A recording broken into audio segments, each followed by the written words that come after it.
You are watching a Fact TV presentation of the town of Swanzey. I will call to order the February 8th meeting of the Swanzey Planning Board here at Wickham Hall. Recording in progress. And I will begin with the roll call. Scott Self, that's me, I'm here. Richard Lane. Here. Jane Johnson. Here. Brandon Self. Here. Michael York. Here. Victoria Ames. Here.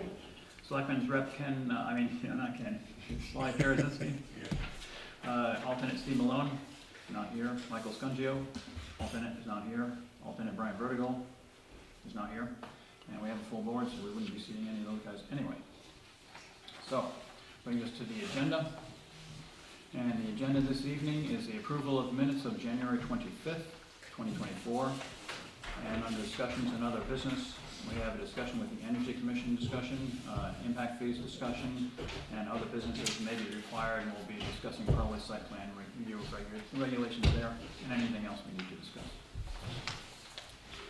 So bringing up to the beginning, we don't need a regional impact fee, because nothing, not the regional impact motion, because there's nothing here that requires regional impact, so we'll skip that.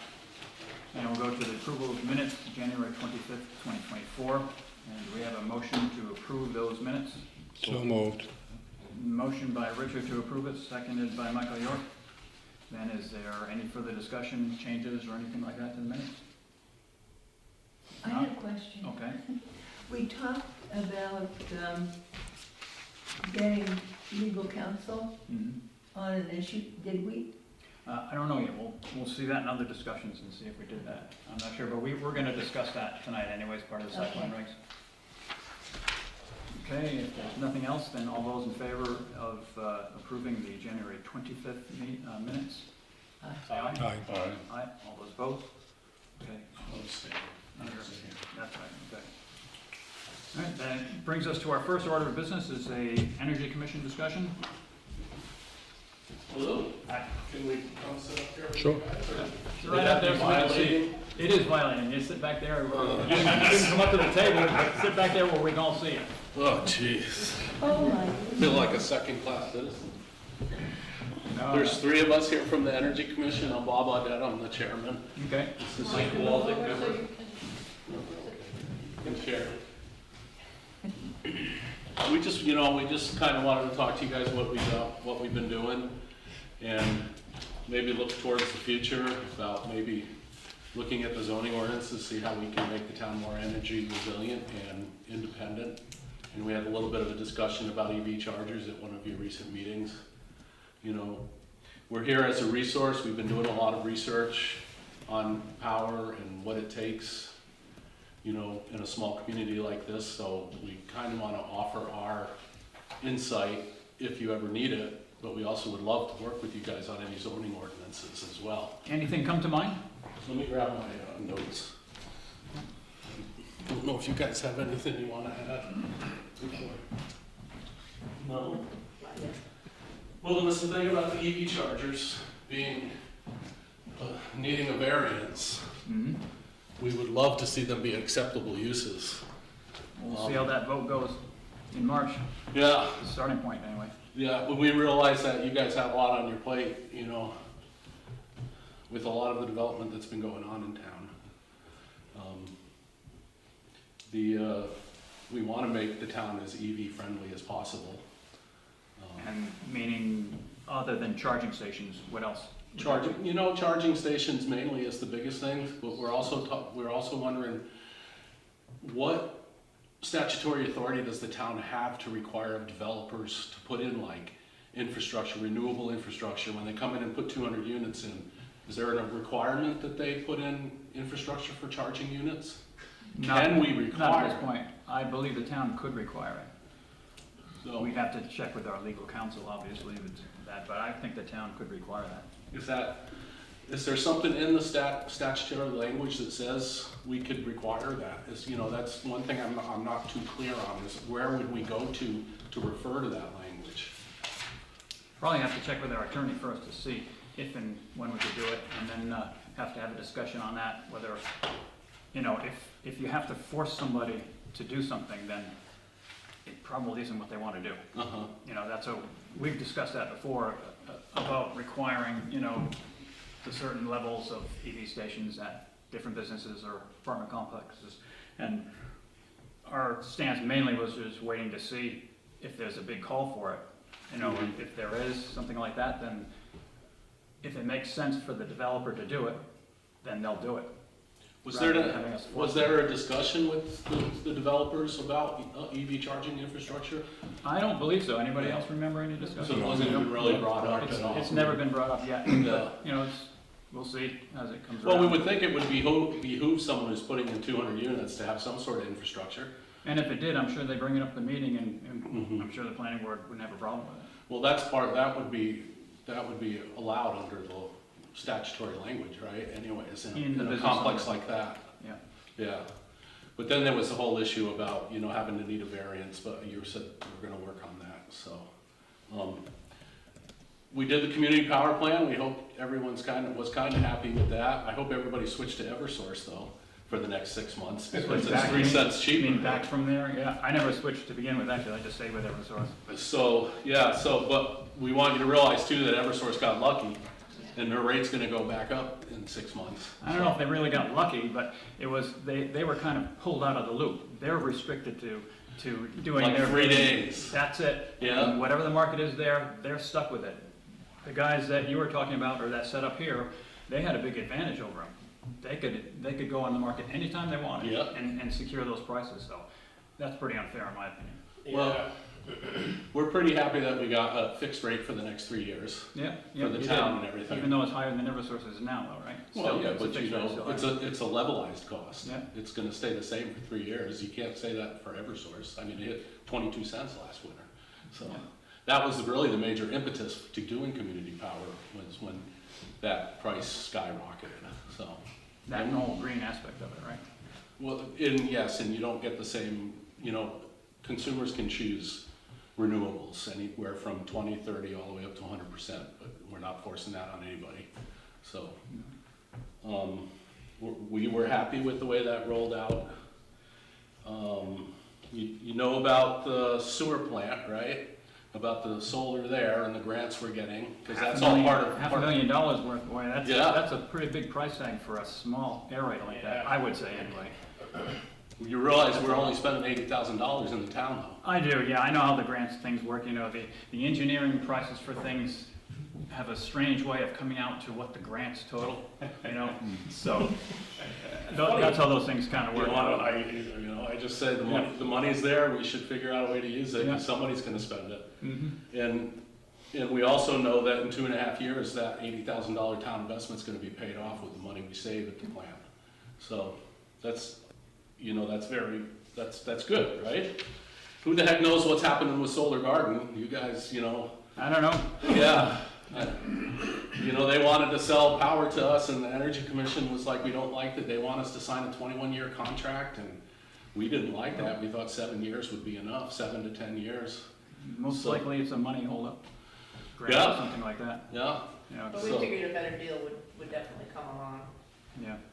Well, it's not feasible without the grants anyway, so yeah, if they don't get the grants, they're not gonna do it. I don't know how somebody like Solar Garden planned to finance their project, to be I know, honest. but it probably wasn't out of their own pocket, not too much. So the town also joined Clean Energy New Hampshire, which is an organization that advocates on energy policy. So they're the people that can tell us where grants are available and what's going on in the legislature.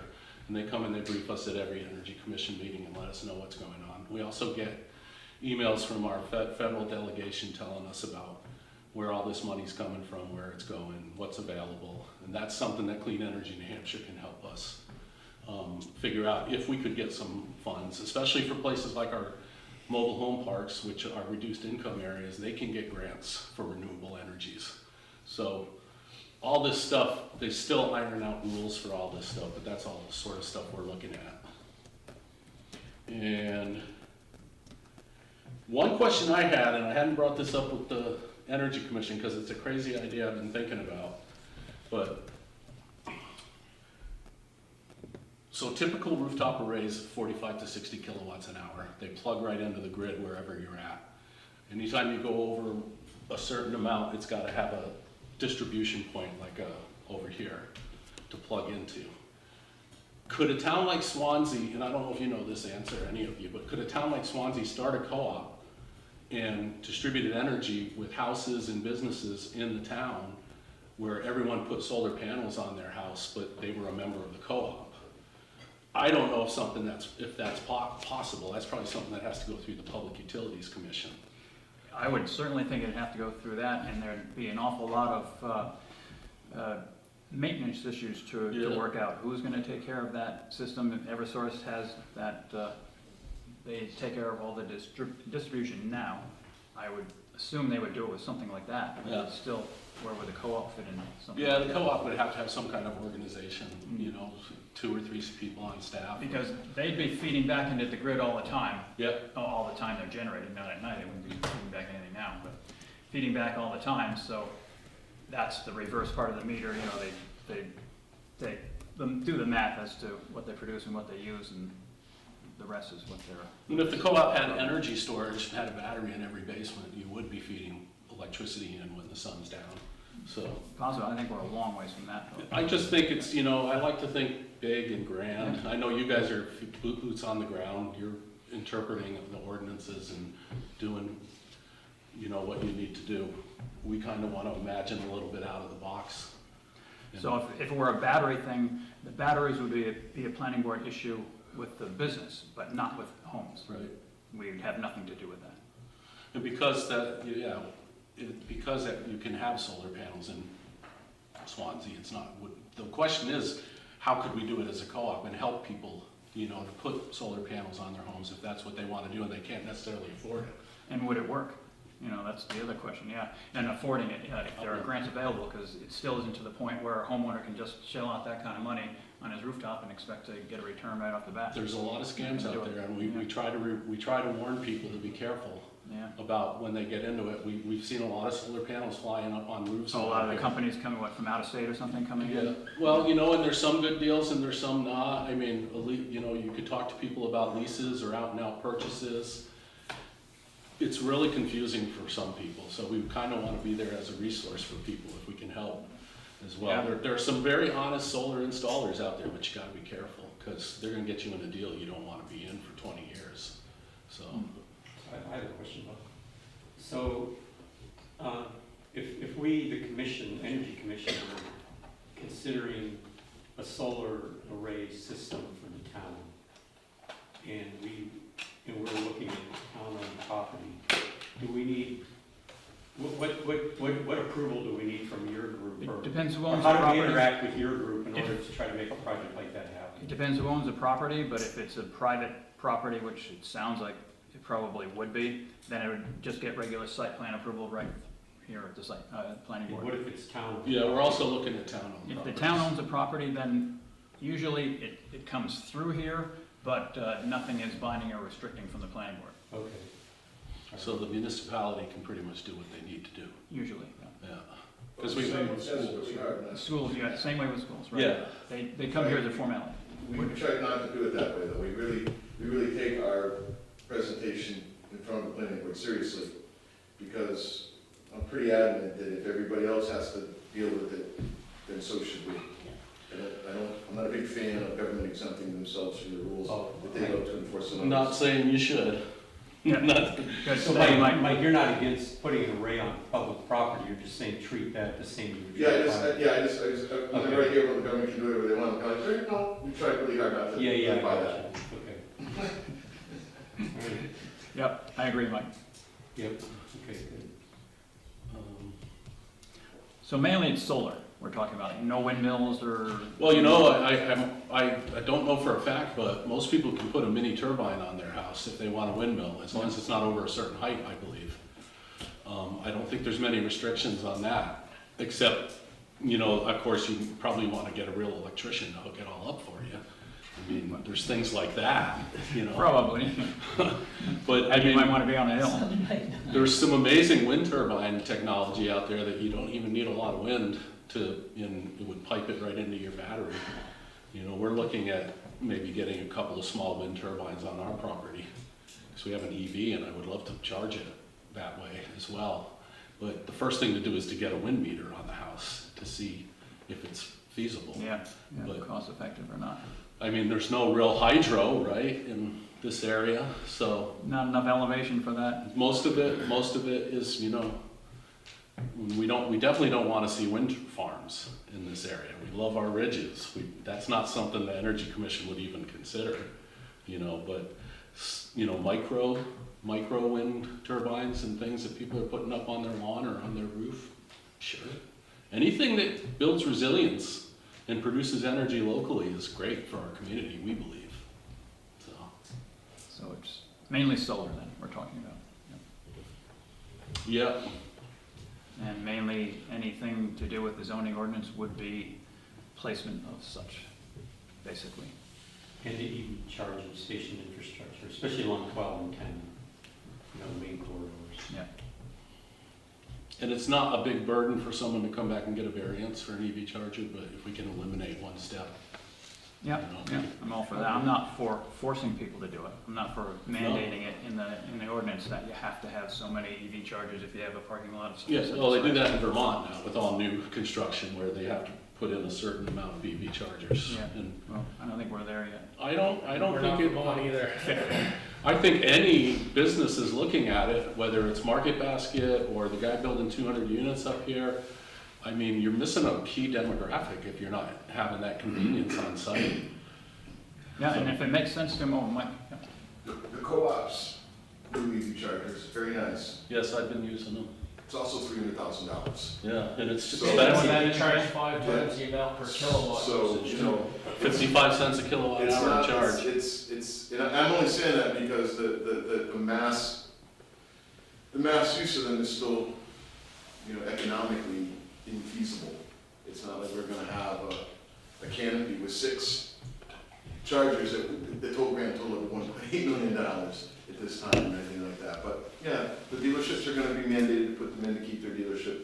What's gonna happen, they'll come in and, you know, we've got some commercial properties that have very large arrays, $500,000 to $600,000 that are for their own personal defraying of expenses, and they're probably gonna wanna come in and talk at some point. They've already talked to the board on that, but they're gonna wanna talk about, you know, trying to figure out a way to help with the taxes on that too. Yeah. So, pilots or whatever else, but anyway, yeah, it's so far it's very, very, very, very, very expensive.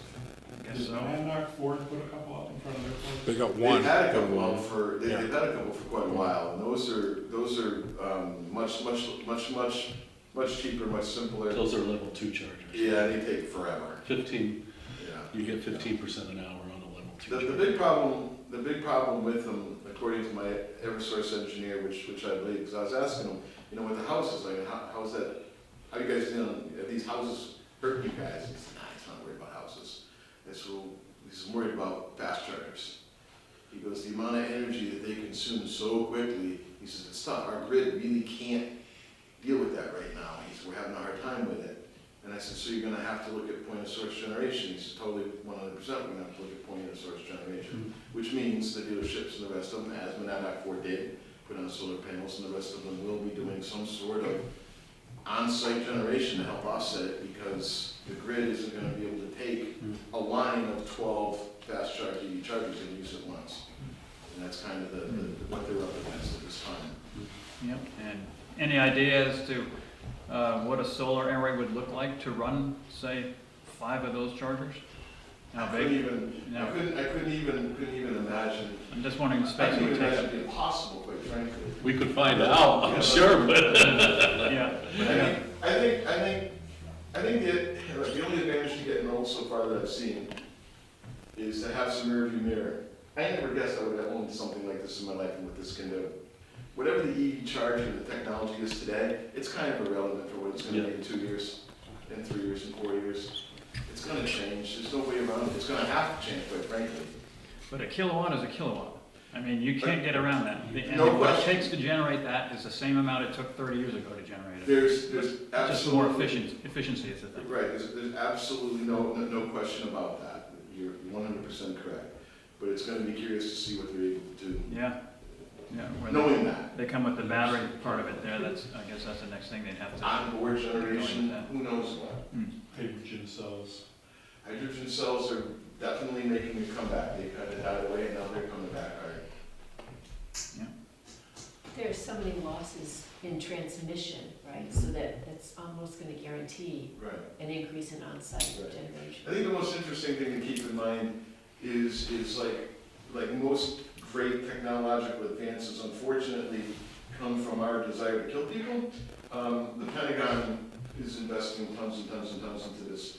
Between the Iraq and Afghanistan wars, over half the people lost, half the soldiers lost delivering fuel. No kidding, really? Look that up, it's a fact. 60% for one war, 40% for the other.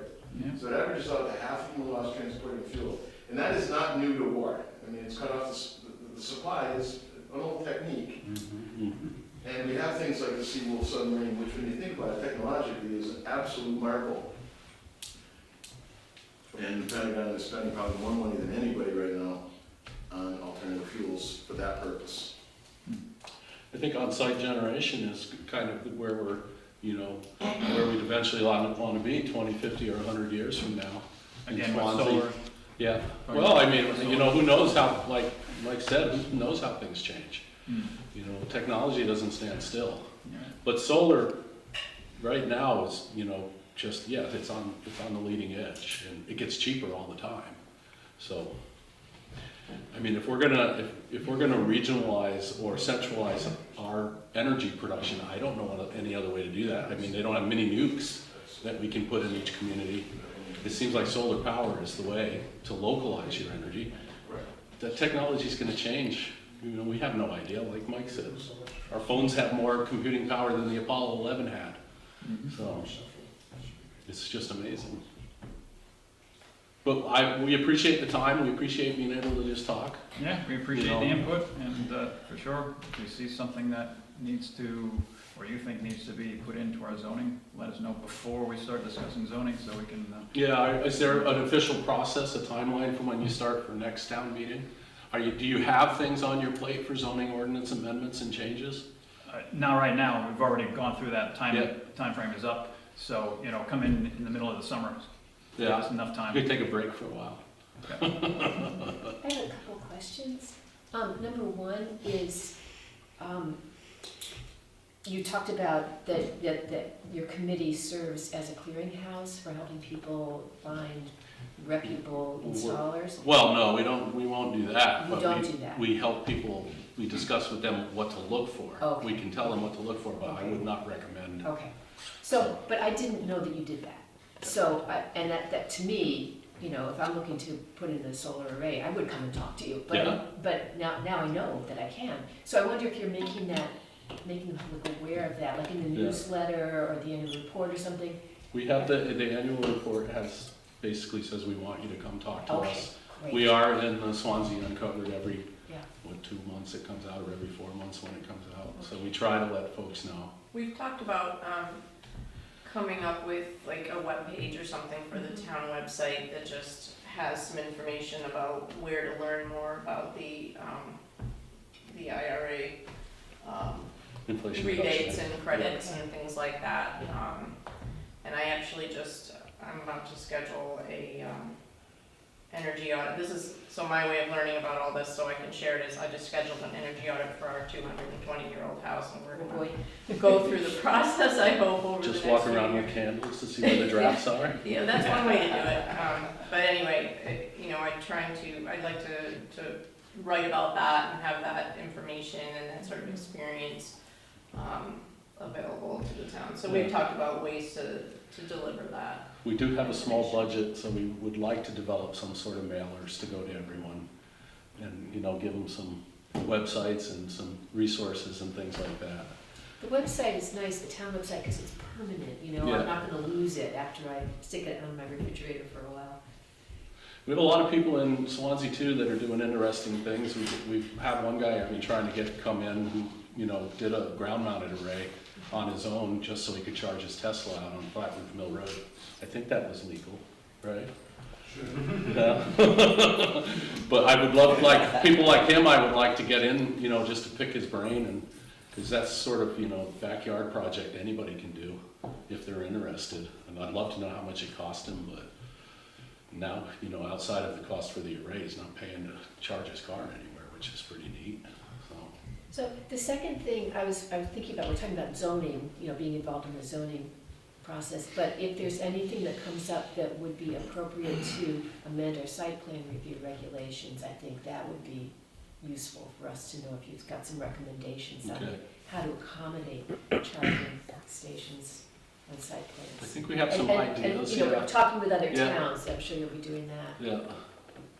I would love to, I think that's something that we should do, is review all the zoning ordinances, site plan review and all that, and see maybe if there's suggestions we can make. I haven't really dived too deep into that stuff. Well, John Condos from Clean Energy New Hampshire he's been a really good advisor, and he's somebody who's a resource like you discussed in terms of, language to help a town sort of get ahead of some of these things, and, And having a membership in Clean Energy New Hampshire means we could ask John to sit down with us and let's go over the site plan review Great. process Great, and see if there's things we can do better. wonderful, thank you. And again, like Scott said, we don't want to mandate, but we want to make it amenable to EV infrastructure and renewables.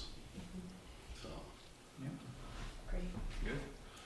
Swansea's changing, Swansea's growing. You guys probably hear it all the time. I appreciate the work you do. We hear it from both ends. Yeah, I appreciate the work you do, and I know that what you do, you guys are following, the letter of the ordinances, and that's important, and I wish more people understood that. You can only do what's in the book, so to speak, so. We pass it along every chance we get. And one thing outside of the Energy Commission is, wondering what the impact of developing multi-units has on our school district budget. I think that's something that I would love to look at. Is that something that you can ask? When they come in with 200 units, do you ask them what the impact is on the schools? We have before, we're gonna be discussing impact fees tonight, as a matter of fact, but we don't have impact fees in this town. Well, I'm not sure I like impact fees myself, because it's really not a steady source of income. It's a one-time payment usually, right? Yeah, I'm just more interested, if someone comes in with 200 units, are they bringing 50 kids into the school system? What does that do to the? We've had one project that we got that information from the Finley project over on Stafford Drive. Uh-huh. They went with Monadnock and they gave us a feedback. They also gave us a financial statement of about approximately what they think everything's gonna come down to.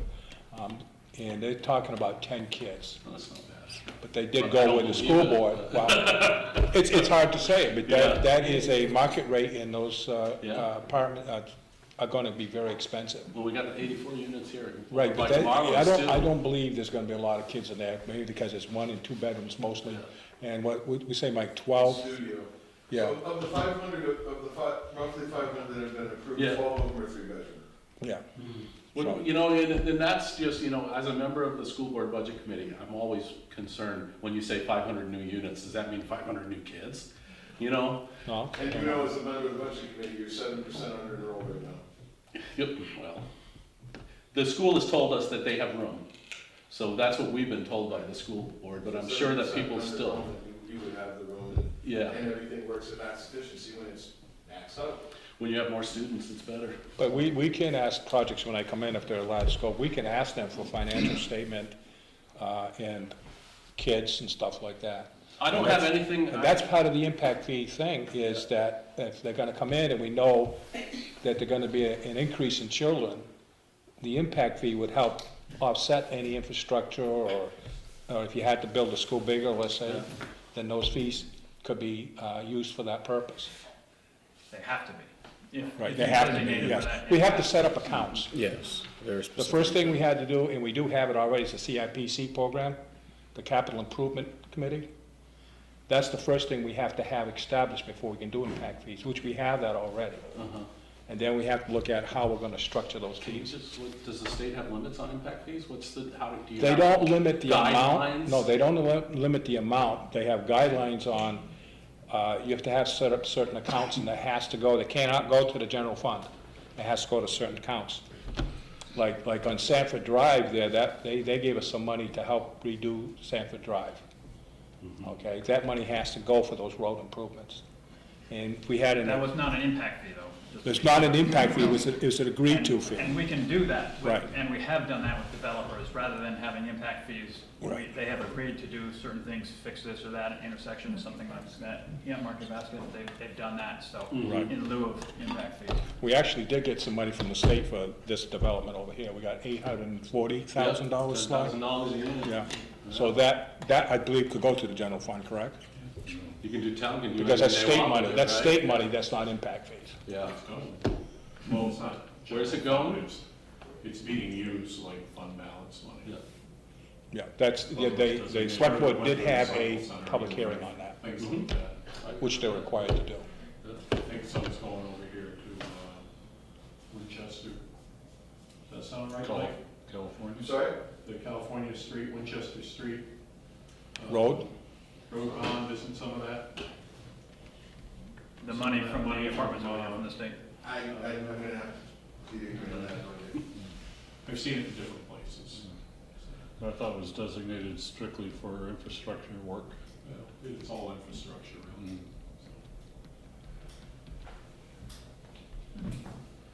Thank you. Thank you. Thank you. Yeah. Yeah, we would like some public input when we do this, we're just starting discussions on it. Yeah. Public input would be great on what they think about it. I want to know, if we're moved on to impact fees, I do have some questions. Sam, let's hear them. Yeah. I mean, we're gonna be. It's on our agenda for tonight. Well, does it, I mean, is it something that has to be written into the town ordinance to? It has to be a Yes, separate yes. ordinance by itself. And so we don't have that right now, so No. you can't require an impact fee. But you can ask them to say, this road needs work. Yep. Would you be willing to fix it? What if they said no? They usually say yes. If they said no, then they say no, and we give them a hard time, and, they say yes. So do you have proposed language for impact fees? Is that, or are you just sort of just ground level? We're just saying, talking, we've discussed it throughout the years. Is this something we want to do? We've Why never now then? instituted it, and we're gonna discuss again tonight, just, might wanna bring it up, so we're gonna Yeah. discuss it. Well, that was just my big question. What's the statutory authority for the town to be able to do that? Well, if you want, RSA gives us the authority to do yeah, it. the You RSA is, have to have it in your zoning ordinance. We have to have a separate impact fee ordinance, Okay. right. and that would be in the zoning ordinance. but It's that would be under ordinance. 274, :21B, 674. 674, yeah.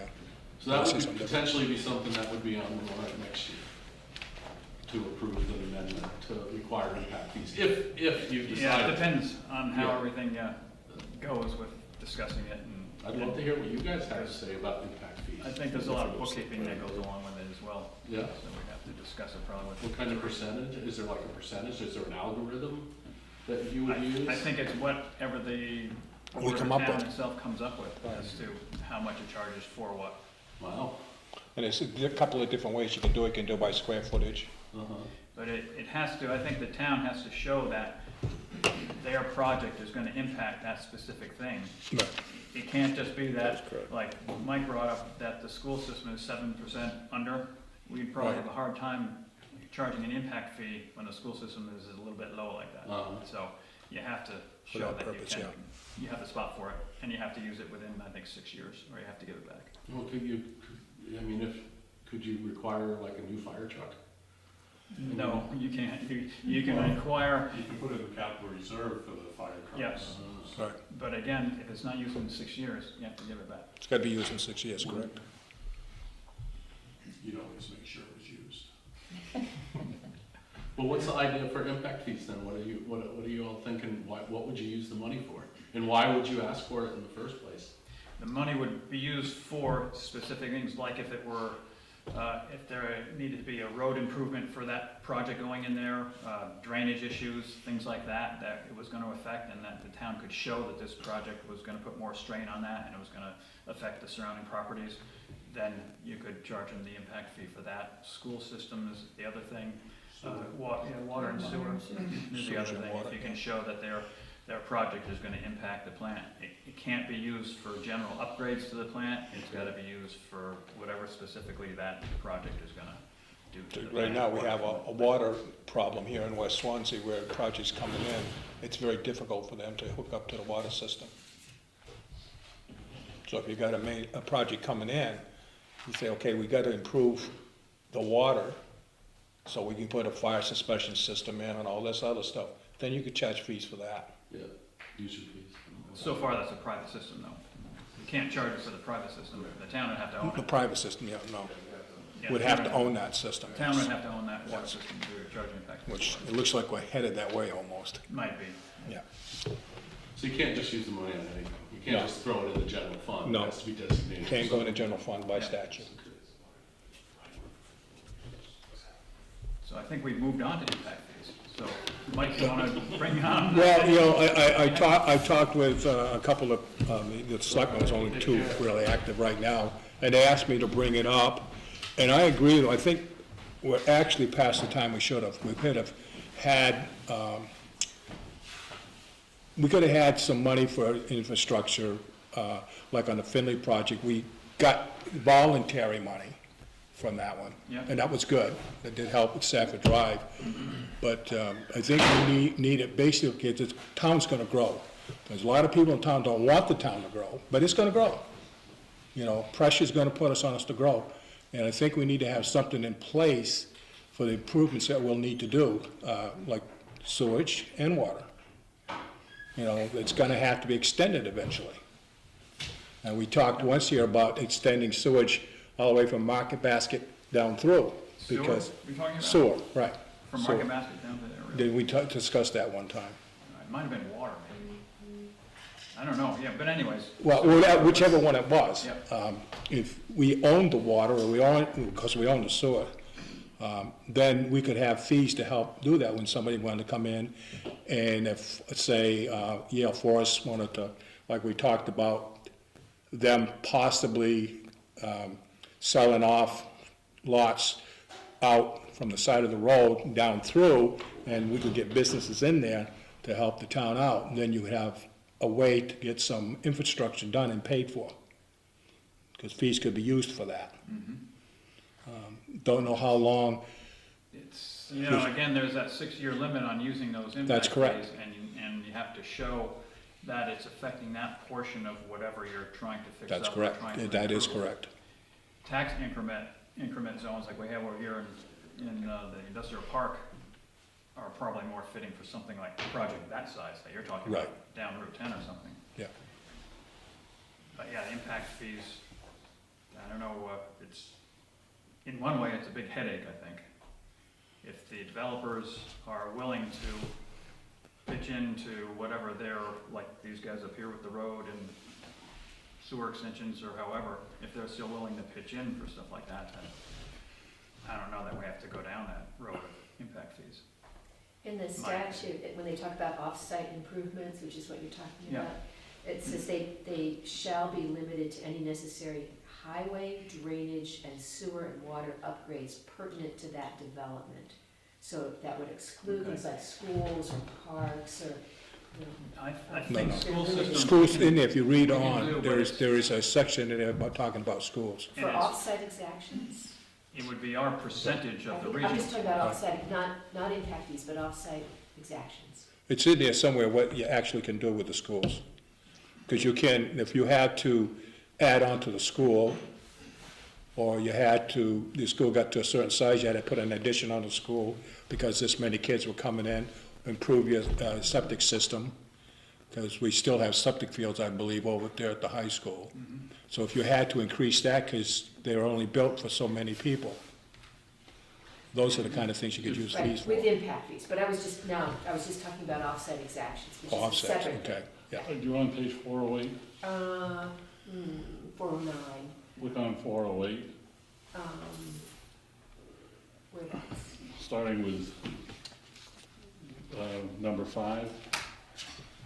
If you read, yeah, that which says, which it describes includes- what impact fees can it do. includes public schools. Right, impact fees do, Yes, But and it has, and going down further, under C, sub C, it has to be spent solely for those right, items. right, but if you go to J on the following page, if you fail to adopt an impact fee ordinance, which is what Scott was talking about, you know, we're going along, you can still require developers to pay an exaction for the cost of off-site improvements determined by the planning board to be necessary. Oh, okay, I see where she is, yeah, yeah. And that's, so that's a separate thing, that's what we've been doing Separate right thing. along, is what Right. Scott was saying.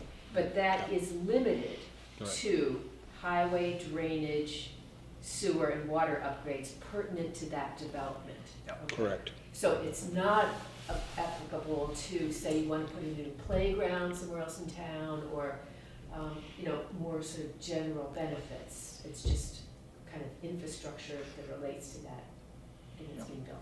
That's right. And Mike? I think Stefan's actually done a lot of work on this. You're kind of quiet, modest over there. But I think you got that fee schedule from Lebanon. Right. You put that in front of everybody.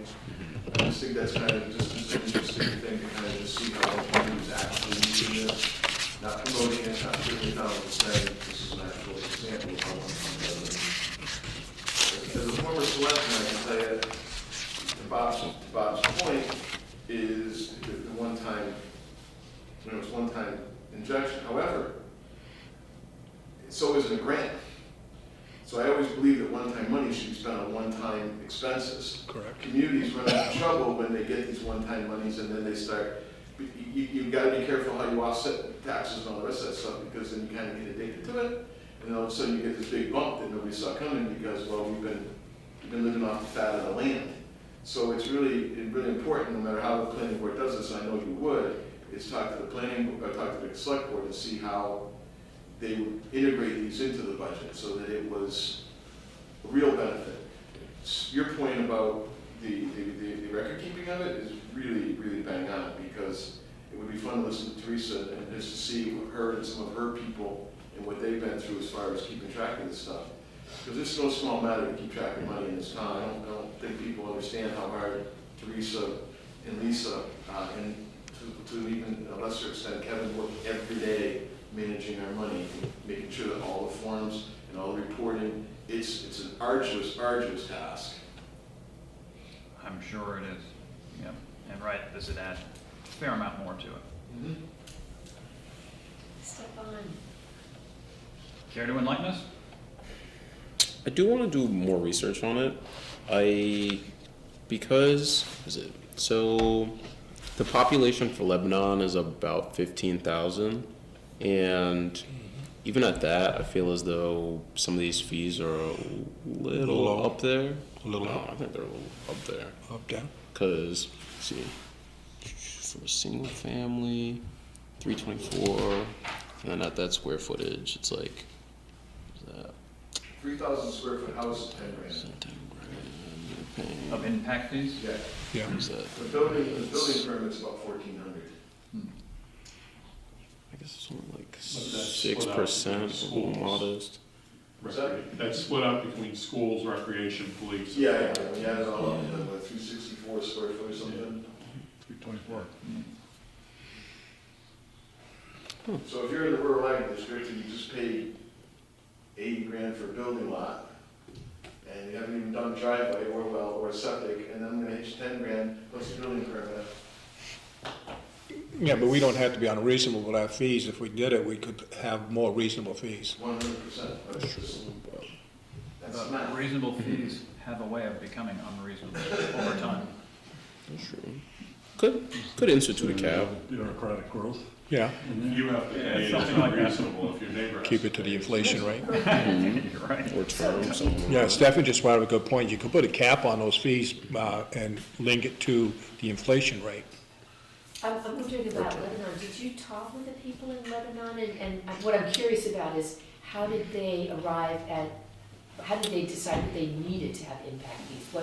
What considerations did they go into? That I'm unsure of. I did not talk to them. I talked to people at a planning conference, and I was just trying to source information about impact Yeah. fees, and they just pointed me in that direction. Do you know if the city of Keene has gone that route? Anybody? I Actually, haven't heard that. I- I did ask them before.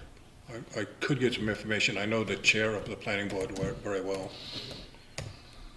Not that I'm aware of. You know, I don't want to think ill of my neighbors and friends in Lebanon, but I could also see where they could be viewed as snobbery.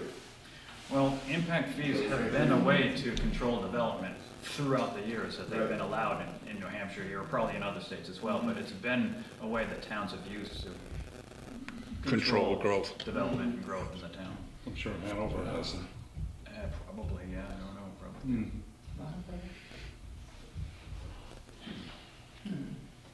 On the flip side, they sent Stefan a link to Business Insider about Newport, New Hampshire, and Jack Frank's. And they were asking for $96,000 for his 42 units for water sewer connection fees. So he sued, and they settled for $29,000. Really? Yes, and then Ruger Mill, which is up the street, I guess, was $164,000 initially, and they settled for $49,000. So they couldn't justify, they Well, lost in court because they couldn't justify where it was going, the need for it? Right. It's gotta be why they lost. So So Well, you they got- probably They were need kind to of make making sure. them on the spot is why they lost. Yeah, again, yeah, you have to be able to justify your numbers. We charge such and such per square foot Right. because of, And it needs to be equal Anywhere. for everyone you know, across the board to to be. establish a precedent, you probably have to stick with it, you know. Was that an impact fee though? Yeah, water Because they sewer. do have Yeah. an ordinance. Well, they were looking for an impact fee for water and sewer, I don't know. Okay, so it could have been one of those upside actions. That's another part of it. It's extra work to do to justify the impact fee as well and to keep it justified. And I'm sure it changes from year to year. I don't know if these guys adjust these rates from year to year or not, or they just keep them all the time, but it would seem to me you'd have to run them every single year to see where recreation was, where police was, where fire was, and their needs, and what they do have and don't have. So I talked to some of the people in the planning staff in Keene, and they said one of the major problems was the 6-year limit on holding the money. Oh, It yeah, just for makes them? it difficult for the municipality to spend the funds. You know, there's a time limit, but it's put in there, the RSA is just so. Yep. Towns can't just grab the money and just hang on to it for No. a length of time. No, it's gotta be The spent in Supreme 6 years. Court, in 2 separate rulings, but the largest one was with the City of Atlanta, National Association of Home Builders. Atlanta was using building permits basically as a profit center, and it made it to the Supreme Court. And the Supreme Court basically said, look, you can't be charging more than the top cost to operate the department-ish, within reason. And that's when, I mean, that's not when impact fees came by, but that's when people started going to the impact fee versus the building permit. And the specificity, because that was viewed as more reasonable, that okay, you're charging it, but it's for a reason. It's not just to bring in general fund money, it's to bring in for specific purposes, which is a reasonable. Yeah, if you can show where it's going, yeah. Sure, yeah, absolutely.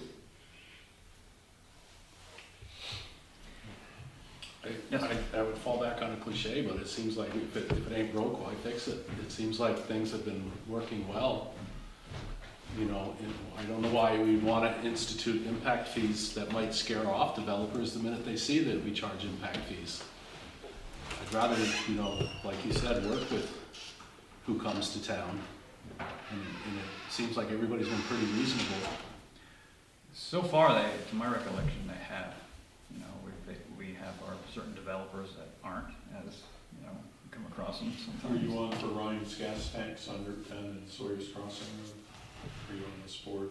Yeah, I was, yeah. on that, So yeah. how did I know they bought some hose for the fire department and they put in that, Down on the river, they put the, Dry hydrant. dry hydrant, you guys call it, yeah, they put that in for the fire department, so. so Yeah, so it's, probably It in works. the $50,000-$60,000 range then, somewhere in there. I don't know, you're probably right, I don't know what it would have cost me to That do was it. 25 years ago. If that, I don't know, was that long ago? Because I was on one too. Yeah, it might have been. Seems like a balancing act between what's the benefit to taking impact fees, but what are we losing if we scare people off? And rather than if they just come to town and we work with them, there's more of a benefit, a long-term benefit, especially when it comes to taxes. If we can get more industry, more warehouses, I'm okay with that. I mean, they're not bringing kids to the school district, they're just paying property taxes. That's right, one thing about the businesses. And like I said again, if it's not broke, why fix it at this point? So, Yeah. Working with the select board a 2 years ago, we did the building permit fees. And we did them to try and get more in line with like communities-ish, but mostly Keene, of course. And to make it, again, try to more reflect the amount of time it takes me to deal with certain things. So the business fees went down and the residential fees went up, because it may be hard to believe, but somebody's 20 by 20 addition that they're doing on their own can be a lot more time consuming than, say, a really large commercial project. So we now give them also credit if they have engineered stamp plans and third-party testing, because if you have third-party testing, I'm gonna get all that third-party testing. So it takes a lot of the pressure off of me to be there looking at everything, because they're already paying tens of thousands of dollars for somebody else to do that, and we get that information. And the residential went up. So, you know, we've been watching these a long time. We've been trying to keep them as equitable as possible as it relates to the time it's required by the building department, which I think is, you know, good. It's not perfect, but. No, that's what it's all about though, right? You gotta cover your expenses. Right. Yeah. And then Yes. location, oh, Yeah. sorry. It sounds as though you've been able to work with developers to provide necessary additional infrastructure like sidewalks or road improvements or things like that so far. As long as that goes on, then that seems to be the way to go for all the reasons that Bob said, that you develop a relationship with the developer and so on. What happens if somebody just, wants to put something on a roadway where there's not enough, pavement health to handle the traffic or whatever, and they refuse, because it may be a huge cost to them, to improve the road? You have no option. Yeah, we do. We can deny it. You can deny it, okay. On those Well, grounds. that's what I was gonna ask you, whether you would deny something like that for those grounds. If it was clearly gonna be a large expense of the town or something like that, I think the planning board probably would. I can't speak for the rest of them, Can but we truly deny, I thought it was like the town's obligation to provide functional infrastructure. it depends on the roads. circumstances. It's case by case. Okay. But if the, talking about cases, if the town has a case or the planning board has a case that this road cannot handle that kind of traffic, and unless it's brought up to specs, the building project which is going at the end of the road will say, won't work, then the planning board can deny it on those, and they can go to the courts and. So long as the road is of sufficient quality to handle what's already happening, or then we have even- no obligation to bring it up to the next level where that new guy would require. And it doesn't have to be a road, if it were, we'll say the sewer system down Yeah. here. Right. If the town could prove that the sewer system is basically at capacity with, we'll say, records from the plant, so on, all that type of stuff, then the planning board could deny on that too. They may lose in court, may not lose in court, depends on what the records and stuff look like. Mike? I think Scott's point is really important in that, because I understand what you're saying, Victoria, and I don't think you're wrong either. So Alstead Planning Board got in a lot of trouble. Cell tower wants to come to town. A couple of the members of the planning board suggested that maybe if the police were able to put a repeater up there, they'd be more likely to vote for it. That's extortion. Yeah, but I think we're And talking our- about different. Right, well, no, I'm just saying though, that was versus the necessity of a road that can't handle the traffic, or a septic or sewer system that can't handle the flow, versus just extortion. Yeah, I don't think anybody's talking about extortion. No, but I'm just saying that you gotta be careful Yeah. of that stuff, because, well, like Flat Leaf's project is a perfect example. If they said, no, we're not gonna give you money for that, we might have had a hard time. Because it would have been tough, that's a tough one. Yeah, it would have been a toughie. And Roxbury's going for Middletown Road, right? Aren't they in court now, or I don't know. I a think developer wants to put something, some large development? Yeah, the developer on will. Middletown About Road. that, yeah. I don't know. And Middletown Road is not a Yeah. good road That's for okay. development, so Roxbury said no. And I think they prevailed too, didn't They they? did. I'm pretty sure. Did they, or The is it housing still The board in recorded? favor of the developer. So what I was trying to, no, Yeah. I'm not sure this works because it might be extortion, but what if you had the sort of talk to the developer, try to get them to help out with the things that need to be done to make the project work, and you also had impact fees? You said, look, let's work together to get this done, but if you don't, we may have to, because of our needs as a town, impose an impact fee. I think it'd have to be one or the other. Yeah. Yeah. We have impact fees. Diesel truck. Throw that out of the way. Right, yeah. It sounds more like extortion to me. It'd be one or the other. It had to be universally So you applied. can't have the ability to charge impact fees and not charge impact fees if you Well, can work out a deal. it'd be that the board would have to waive the impact fees and have, when the applicant says, well, we'll do this on our own, okay, your fees are waived. Yeah, and they're- I would say, with the location, if we have something like Webb, it's on a state highway, they have their own water, their own septic system, they have no kids going through the school, how can we charge them an impact fee? Why would we want to? Right, Yeah. and then why would we? Right, why would we want to? That's true on that, yeah. So Sly, could you almost do it like you would with a pilot? Right. So you have the impact fees, but then you have a pilot system to relieve the impact fee. But we have to, by statute, we have to offer a waiver option. That has to be part of the package. But, So you still got Get us over the 6 year hump. yeah, still have that, yeah. And as far as that state road goes, I don't believe the impact fees can go to the state highways. No, it can't. Has to be It can't. town stuff. It has to be town stuff. Yeah. That and interstates, it can't go on either one of them. So, I don't know. I like to leave well enough alone as well. I It works. feel like, I could really make a case for it, and I think we've had this situation, or something comparable in the past, where, for example, I know, the housing right here in West, right? Where there really wasn't much space for recreational facilities for children. And I know they did a little something, but had we had impact fees at that time, we could have said, and if it were a different developer, but we could have required that money be put into, say, recreational facilities off-site but close by, that would, Well, the impact fees would be for the town to do that, right. not necessarily the developer to do it. Right, but we could have gotten the money that would have enabled the town to increase the recreational opportunities for, a big increase in population of young children who didn't have any place to go and play. That's a theoretical argument for it. Yeah, that's what they're used for.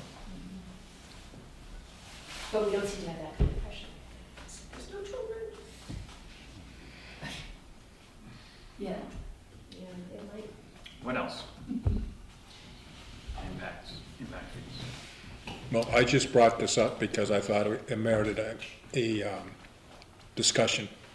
Yeah, and Oh, throughout yeah. the years, we've discussed it on the board. Right. And that issue, and And from time to time, we'll have to bring it up just to yeah, see where we're Because at. sometimes I think it might be really useful, but once you get a discussion, you feel. sometimes not, yeah. Thank you very much for your time. Thank you. You're welcome. But yeah, you can still pursue it and look to see how it's addressed in other towns to give us Yeah. I more think information on it. I could definitely talk to OPD, and then I believe when you're looking at impact fees before they're implemented, the first thing you do is like a community needs and facilities study. Oh, Yeah, that's, really, on, Even if you have a capital improvements program? yeah, really. Well, we're doing a I water and believe sewer. so. It's like Yeah, a that's right, you're right feasibility, on now. cover your butt. All right. Well, if nothing more on the impact fees, Our estimate for replacing most of the main water mains, so to Mhm. speak, on the main roads in North Swansea is $5.7 million. We have been doing impact fees. We're gonna keep doing them, but Yeah. hopefully we'll get some work done. let's see, how about the extension up Route 32 to where the fire station is? If the Or fire fire station station bond maybe. goes through, it's $180,000. That's what that would cost. Yeah.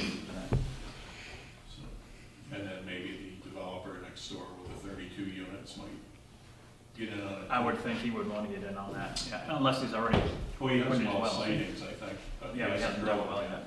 Oh, yeah. But Webb got 50 gallons a minute, I guess. What's that? Webb got 50 I'm gallons a not minute. surprised there. yeah, not surprised there, Great spot for no. water over there. The site super was was all kinds of bummed out in a lot of ways, because he's like, as soon as they hear how much water that is, they're gonna wanna add so much to the show. Because everything works in their showroom.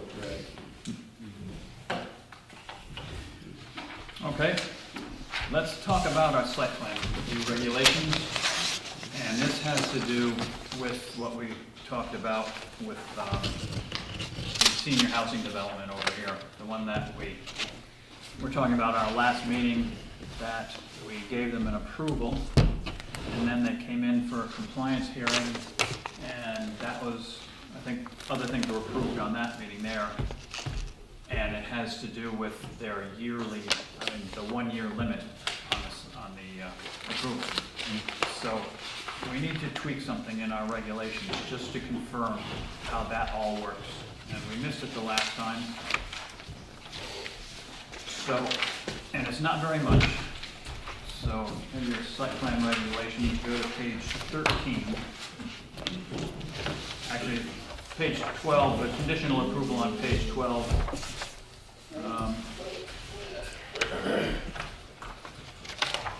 So let's go to page 11 and 12 on the site plan regs. Running late. That's all right. This is a small matter, we're just discussing it. We can't do anything. We have to have a public hearing on it, but we need to discuss it to see what we're going to do. If we all decide what we want to do, next meeting we can have a public hearing on it, and then when that goes through, then we can change the ordinance. Okay, going back to Jane's question, I'm referring to the minutes where we said we were going to get legal consultation on this. Is this what is this going to be involving that? We usually run this by legal, and we had them, when we redid our regulations, like last year, we ran them through legal.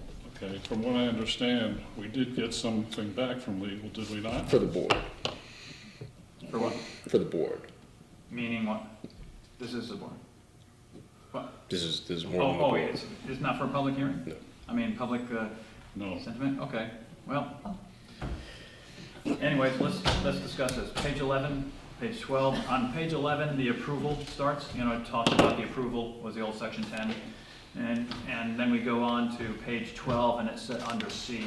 And that would say, site plan approval will be valid for 1 year after the date upon which the board voted to approve, provided that, and blah, blah, blah, blah. But the important thing is that when the board votes to approve a site plan, that's when that clock starts. It's not when the chairman signs it or it becomes final, as in the RSAs, after conditions have been met or something like that, they talk about final approval. The approval is made when a motion is made and the motion is passed on the affirmative and that the site plan has gone through. That's when that 1 year clock starts. Okay, question. All right, so we vote to approve, but we vote to approve conditional upon blah, blah, blah. Yeah. So it's that initial vote to approve. That's what it is, but we have to tweak that in our regulations, because if we go to page 13, where we talk about conditional approval, we have very top there, let's see, it says, on item B, it says, if a conditional approval has been granted pursuant to number 6A in this section, which is on the other page, the conditions need to be met within 1 year, or the approval is null and void, and the applicant must resubmit the application. So I think in there, we should go, well, let's go to the next paragraph, paragraph C. It says, if the conditions are met within the 1 year time frame, the approval becomes final without further public hearing, and the applicant has 1 year from that date to demonstrate active and substantial development as defined in approval 6C on the next page. I think we should take that paragraph out completely. Yeah. We don't need it in there at all. Yeah. See, You're talking because about C? yeah, talking about taking C out, because again, it's ambiguous as to when the time limit runs out there. So if we take C out and add this into item B, and I'm going to go up to B again, paragraph B, if a conditional approval has been granted pursuant to 6A in this section, the conditions need to be met within 1 year, and then add in after the date upon which the board voted to approve, which is we have on the prior page. Original approval. Original approval date. It's still, even though they met the conditions, it still has from that date of the approval. Let's see, so null and void, and it tells them that if they didn't make the conditions within that 1 year of approval, then it's null and void automatically, no matter what, no extensions, nothing at all, just null and void automatically. I have that in there. So that lets it set in there that from the date of approval, which is what we say under C, they have that 1 year to do the substantial development to the property, or active substantial development. And they can also ask for a 1 year extension if they apply within 30 days of that one running out from that date when it's approved, not when the chairman signs it.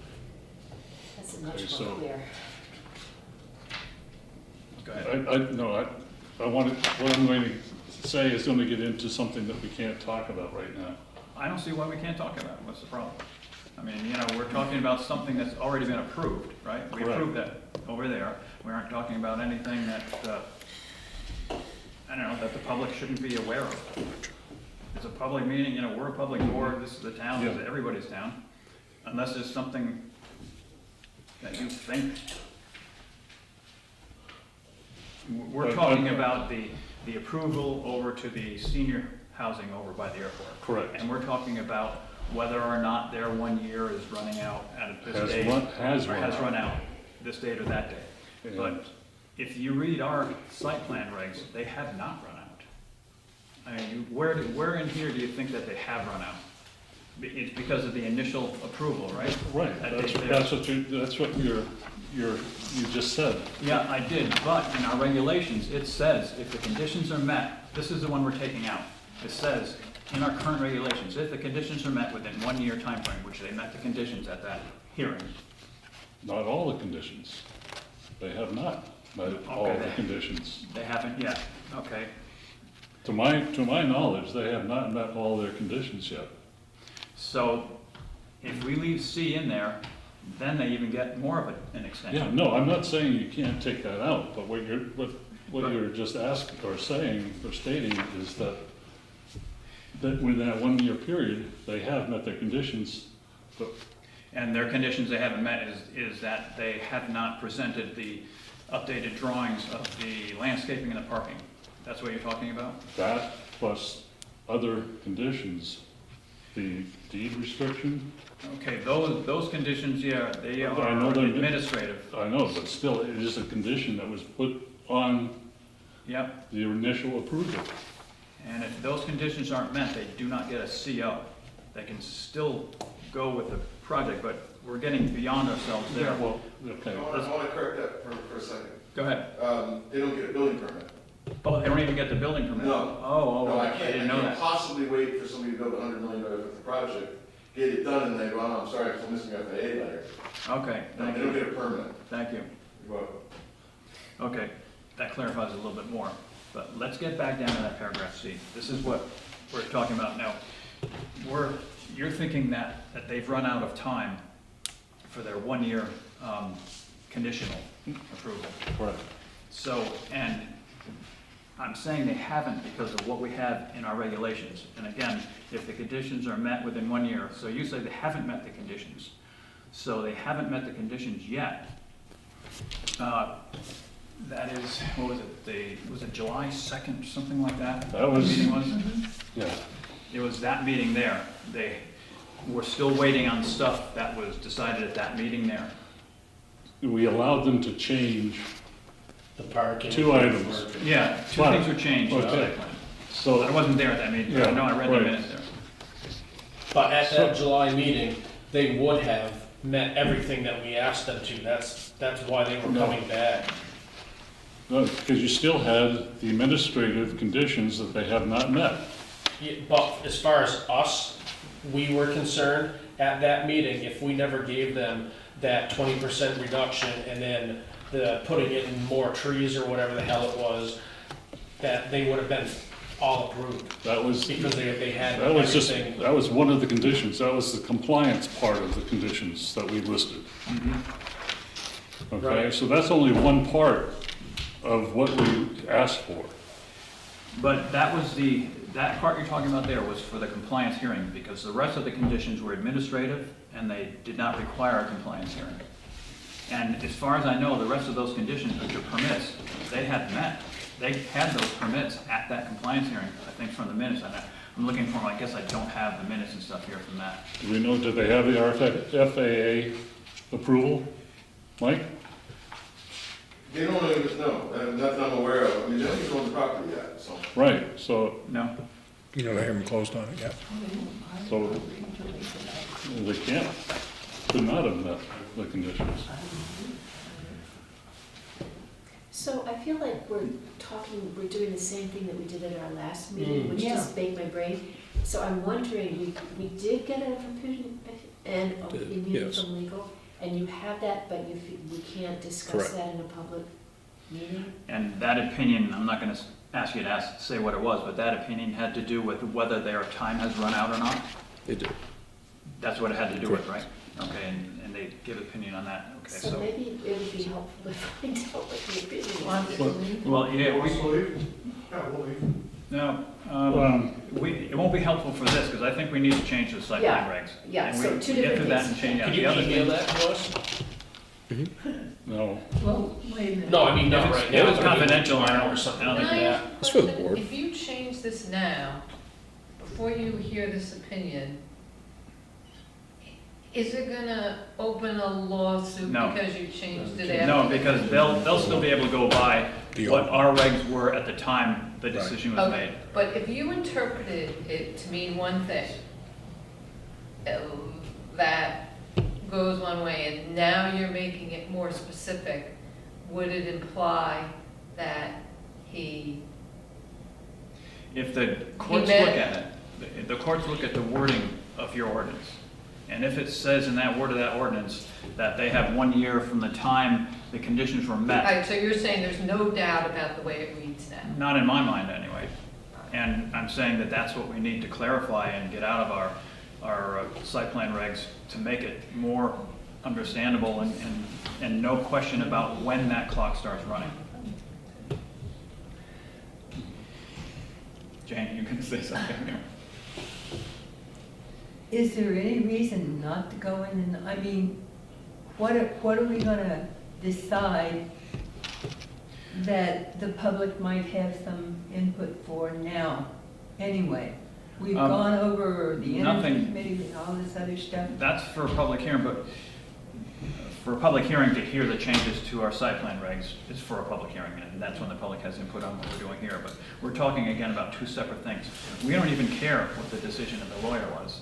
Right now, it has nothing to do with us. We aren't in a lawsuit, they haven't sent us a letter that they're gonna do this or that to us at all. We're just discussing tweaking our site plan regs. We don't even have to know tonight what that, Right, what, so you know. I was going to just suggest that why don't we think about this? Why don't we note that we are going to change that and then do that at the next meeting? And it has to be a public hearing. So yeah, if Yeah. we're all in agreement with, we're gonna take out that paragraph C and we're gonna add in just a clarification in, again, clarification in paragraph B. This is on page 13 IM, and I'll read it from the beginning again. If a conditional approval has been granted pursuant to 6A in this section, the conditions need to be met within 1 year, and I'm reading from the back page there, where we use 1 year after the date upon which the board voted to approve the plat. the original approval. Yeah, the board voted to approve, or the plat, or whatever, but that specifies exactly. And then it says, or the approval is null and void, and the applicant must resubmit the application, regardless of anything, whether they've done any building on the lot or anything. Is the word original actually, I didn't bring all my stuff. No, so the I original's ran not it. in here. Is the word Oh, original? okay. I'm The word- asking. He said the original, I said, is the word original? No, we need to copy right where we have under C on the Okay, page I'm 12. sorry I didn't bring my. But that's all right, I'll pen. share with you, but that's what we're using right there. I knew Brandon would not want to make him feel better. Because again, the site plan approval says will be valid for 1 year after the date upon which the board voted to approve. Then it says provided that, and we have all the stuff that provided that. But we need to use that same language in here about conditional approval. And again, it would be inserted, let's see, this section, the conditions need to be met within 1 year after the, or 1 year after the date upon which the board voted to approve, or the approval is null and void, and the applicant must resubmit the application. And that's it, right there, regardless. Then we get rid of item C, that paragraph Yeah, C. I'm good with that, but I do have one other question, kind of out in the right field. If we get to that point where it's null and void, hypothetically, this March, we approve the 35-foot height in the zoning ordinance, this has become null and void. Does that new ordinance, zoning ordinance apply to them because they have to reapply? You've lost me on the height thing there. So- We're talking about I a got zoning you. regulation and we're, What he's saying is, Village district? what he submitted his application underneath our old zoning rules and Which was a regulations. 45 So foot if ceiling. if he lets the clock run out on this and has to re-enter everything again, is it gonna be by those same 2020 regulations, or is it gonna be by the now current regulations, which he would not? if the planning board has adopted these, then it'll have to be by these. I don't think the 5-year rule applies to the zoning ordinance, but I don't think it applies to our site plan regs. Okay. It may not, probably have to get a Old legal site plan thing on that, reg. if it came to a So point. he'd be allowed to use the old Zoning. zoning. Go ahead. I was gonna say, there's already density changes that went in effect last year, right? There was a couple years ago. That's Yeah, why he there was were, so yeah. adamant about going by those 2020 That's right, rules and yeah. regulations and not the Right. current ones because of that. So there's There a was a- 5-year He would have been able to do rule? it. There's a, I'm sorry, go ahead. good, there is a 5-year rule where the town can't change the zoning ordinance and force the developer to abide by the new zoning regulations after he started his project for Okay, 5 but years. if he hasn't But started he this hasn't started project, then that 5-year rule doesn't I apply. think even with the approval, I think he has it for the Even 5 if years. he has Even if- failed to do anything in that first Yeah, year? well, if he's failed to do it, and if his time runs out, Mhm. and he's failed to do it, then it starts all over again. Okay, so there's, It starts all over again, but my but question, with the new, with the If new, if his time ran out and the board did not grant him an extension, any developer, the time runs out, then it starts with the new zoning regs again. But if the developer started, on the project and stuff, then they've got 5 years protection. Okay, Not defined started. It is a substantial development, Okay. and the planning board usually We decides on define what substantial is. that. If we're gonna go that route, we need to No, define, yeah. no, I mean, this is for future. Yeah. If we're gonna go that route, we need to define it when we're approving the site plan. Right. It's Yeah. best for us if we do that. Mhm. yeah, I think you and I are the only people here who remember the Edon Tap oh, I do remember even. fiasco. Well, you remember it from when it was Canyon Springs, no? Yeah. Then Right, it with became that. Edon Tap, and then the Conservation Commission worked and worked and worked to finally find out that they just weren't doing any of the things they were supposed to be doing, and that I think they gave up on it totally. But it always lies there like a rash that might come back someday or something. So be aware. Then it might be up again Yeah, in front of for because the 15th time, Hasn't under a been new name. sold, but. Under a new name, right, yeah. Yeah, and now that cluster developments are becoming more popular, and even, what do you call them? Conservation subdivisions, yeah. And so it might come back around, but there's a lot there to look at. You all Chuck have won't be fun. involved in it. Yeah. Chuck Beauregard will be involved in it. Chuck, oh no, Chuck won't be, and a whole lot of people. So we're all in agreement of that then. Yeah, that's a good Yeah. And Stefan, do you see what we're talking about there? I 'Cause didn't actually. What page is that on? You I can said come page into 11, the but- town hall and we can just go over it and we can just put in That sounds good. the wording and you can just cut and paste it in there and then put on our next meeting.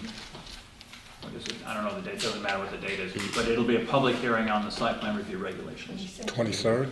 It may be, I don't know. I have a date back there, but it doesn't matter. I don't have to say it now because we aren't postponing anything until anything. I'm just saying 22nd. that at our next meeting, one item should be a public hearing for the site plan regs. And you and I will get together and I'll just show you those little changes there that we all talked about here. We'll have Sounds that. Okay. So, what else do we have? Richard, you have anything? Just a clarification on anything that, because we're done with this here. Yeah, not pertaining to your change in the regs, but where we are on the exploration and stuff, and how that's. We'll have to see Yeah. where that's going there. Mhm. Well, Any other business that needs to be attended to this Are you evening? gonna meet early and go to non-public before the meeting, or after, or? Are we going to Do we find need out to? tonight what the attorney said? Well, are we being sued, or is something happening, or are we sending him a I don't letter? know. or- We have to go into It's an interpretation, from what I understand, it's an interpretation of what we have in our site plan reg, Go ahead. What'd you do? Well, and then- what's in the All right, RSA. we have a full board. Why don't we leave? Yeah, we have a full board. You guys- We'll go into non-public when, yeah, we have a full board here, might as well do it right now. Stefan knows. We're not going to serve refreshments. Actually, we have full fishing.